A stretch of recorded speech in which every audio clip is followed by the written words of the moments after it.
With this revelation, the tablets give us a significantly different perspective of the Garden of Eden story and our origins. Now, at this time, I have to encourage you to really practice looking at this openly without judgment or fear, because there are deep roots within our psyche from generations of institutional Judaism and Christianity that have essentially indoctrinated us into believing a very specific ideology. For example, the serpent in the Garden of Eden is said to be Satan. Generally, if you suggest an alternate interpretation to this, people naturally assume you must be evil yourself. So with that as a disclaimer, we get to see that the myths on which the Garden of Eden story were based actually suggests that the character who eventually was written to be the snake was really freeing us from our captivity. It was due to Enki's modification that we tasted a form of knowledge that we were not previously capable of comprehending, thinking for ourselves, becoming self-aware, and capable of doing anything because we were no longer running on the Anunnaki programs, but our own unique consciousness. However, this also came at a price. We were capable of doing anything, including experiencing within us both good and evil. We had tasted from the fruit of knowledge of good and evil. Perhaps this is why the snake was written to be Satan in the creation of the Old Testament, because they had stories of paradise and gods from their ancient history, and the authors naturally assumed that the exile from the Garden of Eden was a punishment. In a way, it was, because we had to learn to fend for ourselves from now on. But ultimately, that would bring us to, over the next thousands of years, evolve our consciousness higher and higher and become the beings that we are today. The beautiful thing is, we are still growing, and one day we will evolve to the point where we will know and understand that we are all connected, and we will travel and explore the universe and experience a life almost unimaginable to us today. Now, there's one more fun thing about all of this that I wish to share with you. Genesis 3:8 says, "Then the man and his wife heard the sound of the Lord God as he was walking in the garden in the cool of the day, and they hid from the Lord God among the trees of the garden. But the Lord God called to the man, 'Where are you?' He answered, 'I heard you in the garden, and I was afraid because I was naked, so I hid.' And he said, 'Who told you that you were naked? Have you eaten from the tree that I commanded you not to eat from?'" Okay, let's break this down. First, God is walking through the garden. He's walking, implying he has a physical body. In this classic scene, God is walking through the garden calling for Adam and Eve. He doesn't know where they are. He's God, but he doesn't know where Adam and Eve are? He calls for them and they come. He doesn't know that they ate the fruit until he sees them trying to hide themselves because they are ashamed. It is only then that he realizes what they've done. Now, is it just me, or is it a little curious that a being considered an omnipotent creator deity would both have a body, misplace his creations, and then not know what they'd been up to while he was out? On top of that, the name used for God in the original Hebrew Bible is Elohim, and this is a word which is not actually singular, but plural. It gives support to the idea that the God the Bible is describing was not a singular being, but a race of beings, or at least multiple physical beings. And as we saw earlier, when Enlil found out what Enki had done, he was furious. But regardless of what Enlil had commanded, human beings were created, and this set them on a path. Humanity stepped into a new beginning, free of slavery, and into a journey of self-discovery. What's more amazing is that all of this was inscribed in the Sumerian tablets over 2,000 years before the Bible was ever written down. When discussing the story of the history of humanity, this is the part where there's a bit of a break in the chain, making it very difficult to discern the truth. Keep this in mind for this chapter specifically, because the ancient accounts are very fragmented and their meanings are not always agreed upon.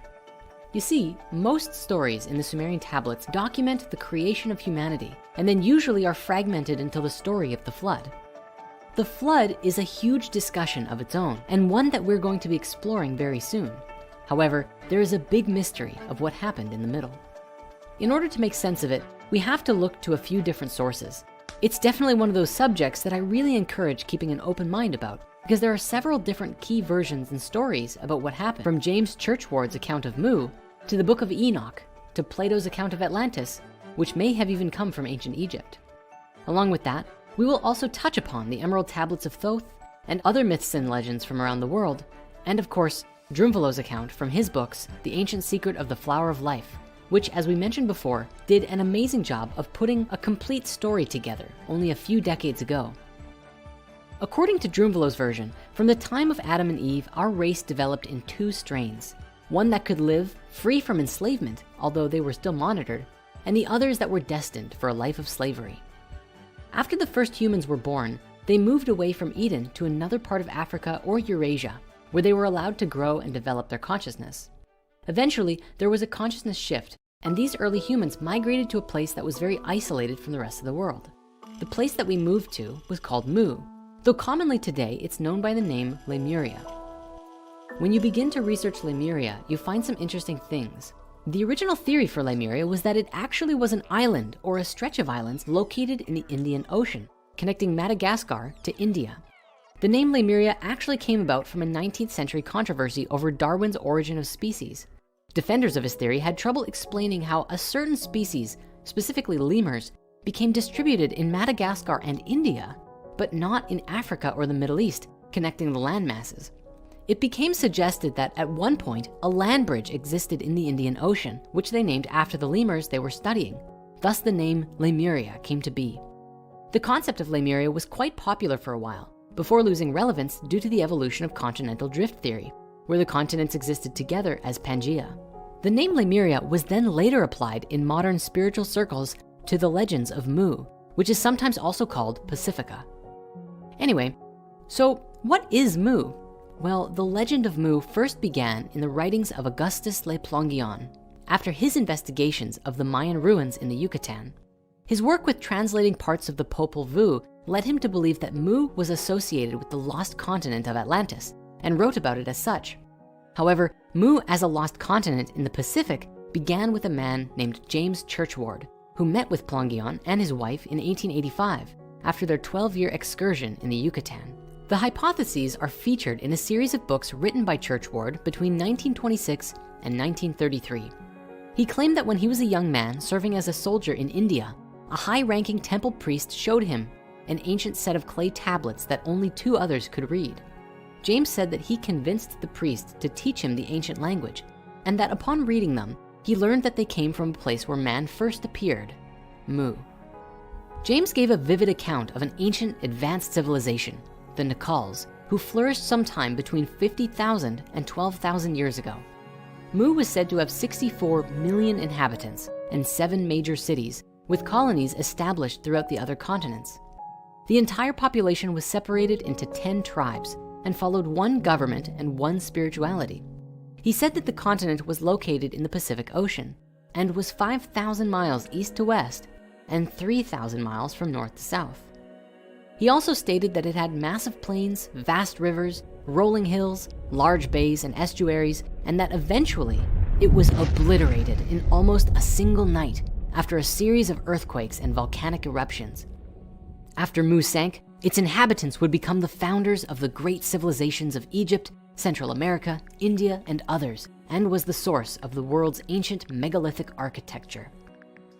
According to James, the king of Mu was named Ra, and he said this was related to the Egyptian god Ra, as well as the Rapa Nui word for the sun, Ra'ah.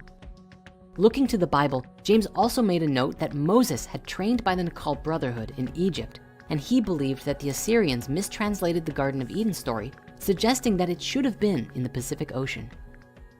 Today, most archaeologists insist that the legends of Mu are pure pseudo-archaeology, end of story.